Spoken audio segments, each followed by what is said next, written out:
High সবাইকে। মোমো লাভারদের জন্য একটা দারুণ রেসিপি। বিশেষ করে যারা ফ্রাইড মোমো খেতে ভালোবাসো তারা কিন্তু এই রেসিপিটা বাড়িতে করে খেতে পারো। লাগবে মাত্র কয়েক পিস সলিড মুরগির মাংস, আর লাগবে 1 থেকে 2 কাপ ময়দা।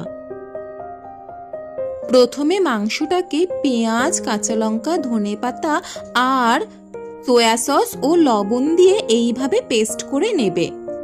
তারপর ছোট্ট ছোট্ট লেচি কেটে বেলে তার মধ্যে এই রকমভাবে মাংসের কিমা একটু করে দিয়ে দেবে। দিয়ে তারপর সেটাকে খুব ভালোভাবে এই রকম করে মুড়ে নেবে। এইখানে কিন্তু জল ঠল ব্যবহার করার কোনো দরকার নেই, এই রকমভাবে জাস্ট দুদিকটা মুড়ে নেবে।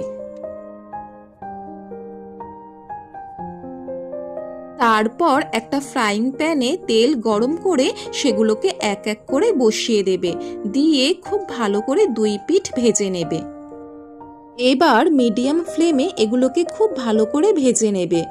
গ্যাসের ফ্লেম কিন্তু অবশ্যই মিডিয়াম রাখবে, হাই ফ্লেমে কিন্তু ভাজলে এগুলো পুড়ে যাবে আর ভেতরের মাংসটা কাঁচা থেকে যাবে। চিকেন মোমোর ভেতরে কিন্তু সেম এই পুরটাই দেওয়া হয়। যেহেতু আমার কাছে স্টিমার নেই তাই কিন্তু আমি বাড়িতে এই রকমভাবেই ফ্রাইড মোমোর মতো বানাই।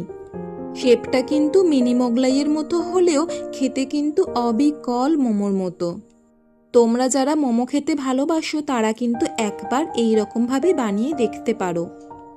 এবার বলো তো বন্ধুরা, এই ইভিনিং স্ন্যাক্সের রেসিপিটা তোমাদের কেমন লাগলো?